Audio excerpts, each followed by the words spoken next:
Village Church. Prissy and I have been waiting for you. Say hello, Priss. Come here now. Over here and say hello. Say hello to everybody. Thank you. That wasn't as good as the hello you did a few weeks ago. Get a Bible, okay? I don't think we've had on any one show as many calls as we had when we did the book of Revelation a few weeks ago. So if this is where your interests lie, then let's go. I'm ready. You know, the book of Revelation has really revealed nothing to anybody. Because the book of Revelation has always been approached intellectually rather than understanding it is a mystical book. And it represents your body. The conflicts are not conflicts that happen between nations. They're conflicts that happen within you, between the spirit and the flesh. They're conflicts that happen as the upheavals within your mind and consciousness set about things that spill over into the endocrine system, the glandular system. The master builder of the temple in the book of Revelation is actually the pituitary gland of the brain, which is the master brain of the body. Excuse me, the master gland of the body. Well, if you're ready, this is an adventure, and what I think we'll do, we may go on with this for a while, because you seem to be so interested in the book of Revelation. But do not look at it as representing things on the outside. Look at it as representing things on the inside. In other words, if the conflict within you is settled, there will be peace outside. But as long as the conflict is within man, there can never be peace outside. Open to Revelation 1:7. Let's show you what these things mean. It says, "Behold, he comes with clouds, and every eye shall see him, they also which pierced him." That's a very mystical statement. It should be an eye-opener for those who have looked for the physical return of Jesus Christ. The whole basis of Christianity is Jesus is coming again, right? But Jesus says, not in the way that you're teaching. Because Jesus says in Luke 17:20, the kingdom comes not with observation. In other words, you're never going to see Jesus Christ coming back through the clouds as religion teaches. Jesus says the reason you're not going to see that is because the kingdom is within you. And when it says he comes with clouds, in mysticism, clouds means the unseen spirit. See, he comes within you in the unseen spirit. He manifests as spirit within you. John 14:23, Jesus says, at that time you'll know that I am in the Father, you in me, and I in you. So he comes with clouds, okay? And that is a direct statement on the second coming of Jesus Christ. Christians are looking for the second coming of Jesus Christ, and they missed it because they're looking out that way instead of looking in this way. And if they look in this way, they'll find, what do you know? He's already come, just like he said. It says, they also who pierced him. Now, first, let's get to this. Every eye shall see him. Every eye shall see him. Have you ever seen the Hindu, as they walk down the street, maybe in New York or someplace, they have their saris on? Right in the center of their forehead, there is a dot. That's the eye. That's the single eye. It's what Jesus said, if your eye be single, your body will fill with light. That symbol represents the point of consciousness above the thoughts of the human mind. That is the only eye. How do I know? Jesus is the light of the world, right? Jesus said in Matthew 6:22, if your eye be single, your body will fill with light. He is the light. In other words, if you perceive above the consciousness of the carnal mind into the higher divine consciousness, into nothingness, you will see him. But you do not see him with observation as you do with your two eyes. You see him spiritually with a single eye. And they also who pierced him. That means it doesn't make any difference who you are. It doesn't make any difference how old you are, how unreligious you are. If you've ever read the Bible or if you've never read the Bible, it doesn't make any difference if you're a Christian or not a Christian or whether you're a Buddhist. It doesn't make any difference what you are. If you lift yourself to the point of the single eye, you'll see him. It doesn't make any difference how bad you are, what you've done. You take drugs, whether you're gay, straight, drunk, whatever you are, doesn't make a bit of difference. If you raise yourself to that higher consciousness and practice the single eye as Jesus instructed, you'll see him. And that's what that's saying. See? Now let's go to Revelation 1:7. It says, all kindreds of the earth shall wail because of him. All kindreds of the earth shall wail. That means those of the earth are those who dwell in the lower carnal mind. Has the wailing ever stopped? Has there ever been a stop of this guilt? Has there ever been a stop of the hurt and anxiety and stress of life in general? Everyone who dwells out of the lower mind will wail, and it's never stopped. Go in. You think there's not wailing going on? Go into an insane asylum. They're packed. Go into a hospital. They're packed. Go into a jail. They're packed. Go to a psychiatrist and see how much you got to wait in line. Go to the drugstore. They're waiting in line to get their drugs because of life is a stress pressure cooker. And everyone who dwells not in the higher mind, but in the lower mind, which is the earth, shall wail because of him. Because of him? Wait, because of him. What are they wailing about? Because they have missed him. See? You have Christianity standing still waiting for the second coming of Jesus Christ 2,000 years after the man left, and he says, I will return. They're still looking for him. Still saying, oh, he's coming. Where is he coming? But yet he said in the Bible, Luke 17:20, I come not with observation. I'm within you. They haven't caught on to it yet. So they're wailing with all of the terrible things that happen. Now let's look at Revelation 1:8. I am Alpha and Omega, the beginning and the end. First of all, it says I am. Then it says Alpha and Omega. I am is the name of God. It is the beginning and the ending. You know it, or you see it in the ancient Chinese mysticism called yin yang, the beginning and the end. It's the zodiac. It's the involution and the evolution, the beginning and the end. Okay, the beginning and the end. Why is that? What does that mean? Is there an end to God? No. The beginning and the end are one circle. It is the zodiac. It is never ending. There is no end to a circle. I am is the name of God. Do you remember when Moses came to the burning bush? The voice said, I am that I am.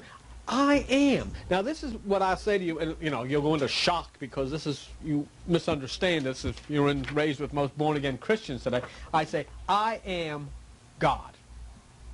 And that doesn't mean that I myself physically standing here on this television am God. It is I am. It is that presence within me. It is the I am within me that is God.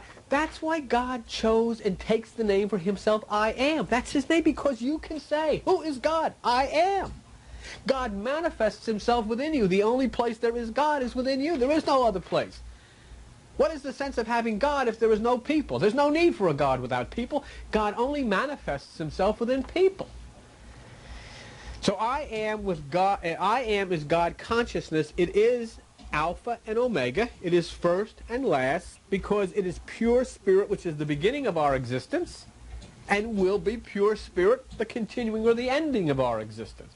In the ancient mythology, this exact title was applied to the god Zeus.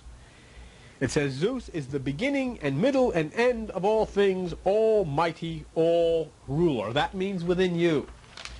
Within you, almighty, all ruler. That is divine consciousness with rules and overwhelms that which is carnal consciousness. Now look at Revelation 1:9. I, John, he wrote this, who also am your brother and companion in tribulation and in the kingdom and patience of Jesus Christ, was in that isle that is called Patmos for the word of God and for the testimony of Jesus Christ. Well, John was exiled out to this island. But don't look at it literally. Forget literalizing the Bible. The Apostle Paul said, do not be a minister of the letter. Do not take the Bible literally. Because what has been the result of it? Wars and people fighting with each other in denominations, and nobody knows anything about God. Nobody knows anything about Revelation. Forget all that stuff. Take it spiritually. What is this trying to say? This is saying that the dawn and of new life and understanding is gathering around John. And where is he? He's exiled to an island. He's on an island called Patmos. In other words, he is separated from that which is the world. He lives within himself, see? He dwells where you dwell, on an island apart from people, separating from all that is the world, separating from all that is religion, separating from all that is the advice of people and regulations and rules, and he's on an island. When you enter into meditation, you enter into an island. You are no longer even attached to yourself. You raise yourself into that beautiful island that is the divine island within you that is separated from all of the thoughts of your mind. It's separated from all of the fear, the stress, the anxiety, the hurt, all of the anger, and you dwell in this beautiful place. And what's the name of this place? It's called Patmos. P-A-T, Patmos, which is, the root is pat, which means unyielding, not moving, staying, waiting. See? That's meditation. Did you ever... sometimes you're playing cards and say, oh, I'll stay pat. Or you heard people say, I'm going to stay in pat. It comes from Patmos. It means you're not moving, you see. And here, what this is saying spiritually, mystically, to be like John, you must stand pat. You must not move. You must wait apart from that which is the mind, that which is the consciousness, that which is the worldliness of the mind, that which is the thoughts of the mind, and stand still. Stand pat and wait in the nothingness of meditation, and then the light will come from that which is Christ consciousness. It says in Revelation 1:10, I was in the Spirit on the Lord's day and heard behind me a great voice as a trumpet. Now notice this. To be in the Spirit is to be in the higher consciousness. You cannot be in the Spirit in any other place in your body but in the higher consciousness. That's why when religionists and churches say do not meditate, I wonder, how do they deal with Jesus Christ saying, if your eye be single, your body will fill with light? That's meditation. That is all that is, meditation. Jesus says meditate. Religion, Christianity says don't meditate. Who are you going to follow? It's obviously who you're following, because look at the world. Look at the results of it. To be in the Spirit is to be in the higher consciousness, separated from the carnal mind, which is God's enemy. On the Lord's day. See what it says? I was in the Spirit on the Lord's day. You'll understand what the Lord's Day means. And people will say, well, that must mean he was in church on Sunday. Well, that's nonsense. The Lord's Day has nothing to do with the day of the week. Genesis 1:5 describes for you what the Lord's Day is. God called the light day, the darkness night. God's light is day. That means to be in the Spirit on the Lord's Day means dwelling in the higher consciousness of the enlightenment of Christ, which comes from the right hemisphere of the brain. The Lord's Day is enlightenment. It is not darkness. It is awareness. It is understanding. That's what it means. Understanding, enlightenment, which comes from the higher divine mind or God, as opposed from understanding, which comes from churches and religions and people on the lower, which is darkness. Light is wisdom, God's presence. So here, John, or you, must be in the light of God's presence. That's being in the Spirit of the Lord's day. And look what it says. He heard behind me a great voice as a trumpet. Behind is God's voice instructing our way. Not doing for us, not leading us, but telling us, because you have got to move of your own free will. You have got to make the choices. So the voice comes from behind you. If you look at Isaiah 30, verse 21, it says, your ears shall hear a word behind you saying, this is the way, walk in it when you turn to the right and when you turn to the left. Okay? When you turn to the right, which means to the right hemisphere of the brain, you turn to the left, which means the carnal mind, you hear a voice behind you saying, this is the way. We're going to go on in a few minutes. Good stuff? Good. Revelation 1, verse 11. Okay? I'm Alpha and Omega, the first and the last, and what you see, write in a book and send it unto the 7 churches which are in Asia. And then he goes on to name them, the 7 churches. Ephesus, Smyrna, Pergamos, Thyatira, Sardis, Philadelphia, Laodicea. The 7 churches, Asia. Okay, now Asia in the New Testament is a Roman province. It's not, continent of Asia as you know it. It was a province in the Roman province in Israel, and it contained those 7 cities, Ephesus, Smyrna, Pergamos, Thyatira, etc. But what are they? The 7 churches are the symbols of the 7 spiritual centers of your own being. They are the 7 chakras. To locate the centers, you have to know the form of the ancient mystery temples represented by the human body. Everything in the ancient religions, all of the ancient mythology and mysticism, is represented within your body. Okay? The temples always faced east. And all of these 7 temples faced east to catch the rays of the rising sun. That's the way they were constructed. The front of your body or temple would be the east side. The west or the Roman province of Asia would be the back of your body. That's what this means. And the 7 spiritual centers are at the back in the spinal cord area. And when the God within tells John to send spiritual information to the 7 centers, to the 7 churches, it means to send a spiritual awakening to the 7 nerve centers, to the 7 chakras, in order to bring about a spiritualization of your being.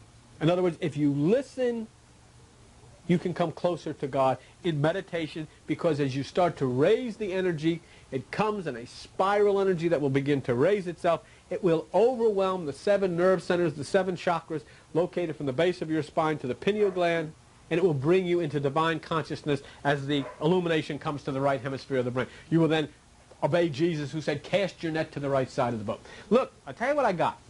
I have a little chart. And on this chart, and this is something that you'll want to follow along as we go each week on the hidden meanings of the Bible in the book of Revelation. You can't see it here, but anyhow. On this chart, you have the name of the 7 cities: Laodicea, Philadelphia, Sardis, Thyatira, Pergamos, Smyrna, and Ephesus. Next to it, you have the names of the ancient cities. I'm going to show you something interesting. Philadelphia represents the conscious center, the head, the conscious center. The ancient name that comes from Sanskrit, the ancient Hindu that compares to it, is Ajna. Isn't that interesting? Do you ever say, oh, he gives me Ajna? In other words, a pain in the neck, pain in the head. Anyhow, next to that, it lists the body part: the pineal, the head, the throat, the heart, the solar plexus, the sex prostate area, and the sacrum, or the holy place.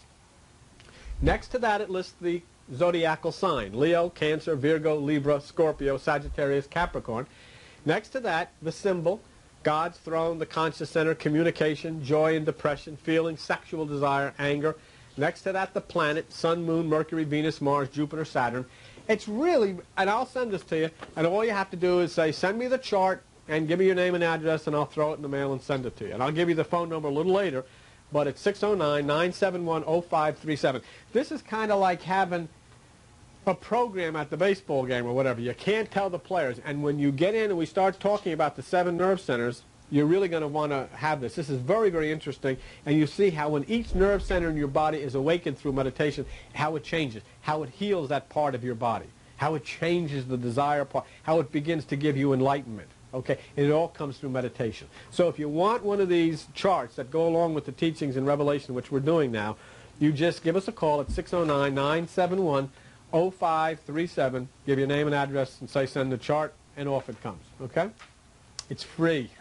It's only a little piece of paper, photostated, but it's very interesting, and you can follow along with me as we're teaching each week in Revelation, which we're going to do for a while now, okay? All right. Revelation 1:12 says, and I turned to see the voice that spoke with me, and behold, being turned, I saw 7 golden candlesticks. Now, John turned to see. Look what it says. I turned to see the voice that spoke. John turned to see the voice. Remember what Jesus said in Matthew 6:22? If your eye be single, your body will fill with light. How do you see the voice that speaks? You must turn from the mind, you must turn from the lower mind to the higher consciousness. Single eye. And there you see the voice, because seeing the voice in the spirit is communing with the impulse of the higher consciousness from God. Now notice he saw 7 golden candlesticks. Wow. This is basically the same as the 7 churches or the 7 spiritual centers of the life force of God. And these are the 7 centers that are raised along the spine. The Hindus, the ancients call it, the movement of that energy there is called the Kundalini. And we'll go in and explain that to you at a later date, and right in the context of our teachings in Revelation. But they are filled with the life of God, and these are the churches or the centers of the flesh. And when these seals, these 7 seals are open, they become sacred places. That's what we have. These are the 7 steps to overcome until you reach the higher consciousness. Listen to me. Do you understand now? You see, do you remember Joshua walked around the wall 6 times? Nothing happened. And then when he came the 7th time, the walls came tumbling down. This is the same thing. The movement from the sacrum up through the, now watch what, you go from the sacrum through the sex prostate area, through the solar plexus, the heart, the throat, the head, and finally the pineal. The seventh is the pineal, and when that lights through this bringing of the energies from the lower to the higher, when that lights, it throws the energy to the right hemisphere of the brain, and the walls come tumbling down. And that's the walls that separates you from God consciousness or Christ consciousness. So our task then, and we'll find this out, you and me together as we get into this, and we're going to stay in this for a while, our task is to spiritualize our 7 churches, the 7 nerve centers in the back of the spinal cord, or to light these candles. The candlesticks all signify that they are of the highest God because they're gold, and gold is the symbol or color of God. Now look at Revelation 1:13. Gosh, time runs so fast when we're doing this. Revelation 1:13, and in the midst of the 7 centers, now watch this one carefully, is one like the Son of Man. Okay? A couple weeks ago, last week we were teaching about the Son of Man. In the midst of the 7 centers. Now your 7 centers run up the spine from the sacrum to the pineal, and in the midst, it says, of the 7 centers is one like the Son of Man. Who's that? The solar plexus. The center, right in the center of your abdomen, is the solar plexus. That's the Son of Man. So now we're seeing the spirit of the higher and beginning to function with the center. You know, as we begin to raise our consciousness, we will see that the Son of Man must be raised. In other words, what we said last week, the Son of Man must die. Now the Son, God's Son, in the sky must die at the winter solstice, right? If there is to be summer. The Son of Man within you also must die so it can rise up into the high place of the pineal, sit at the right hand of power in the right hemisphere of the brain so that there can be summer to your life. All right? Now, look at this. And in the midst, Revelation 1:13, in the midst of the 7 candlesticks, one like the Son of Man, clothed with a garment down to the foot and girt about the paps with a golden girdle. It's concealed. In other words, clothed with the garment down to the foot. You remember when Jesus was coming into Jerusalem, they spread their garments. They're looking for Christ's covering. And here, what you're seeing then is this Son of Man, the temple within, the mysterious place. Do you remember the lady touched the hem of his garment? Within us, yet in our soiled state, the Christ is beginning to move, but this is a mysterious presence that is hidden from the carnal mind. That means it's clothed down to the foot. The foot of God is that part which touches, in other words, the foot of God is symbolic. It means that part of the higher consciousness which touches our lower carnal nature. That's what God's foot is. And so here that covering is all the way down. That's why man can't see it. That's why people are attempting to see God, but Jesus says the kingdom comes not with observation. See, it says, girt about the paps, which is the breast area, with a golden girdle. This is God's restraint, you see, because it's golden. So we know it's God's restraint about our heart. It is the breast. Now, the breast signifies the place of milk or wisdom.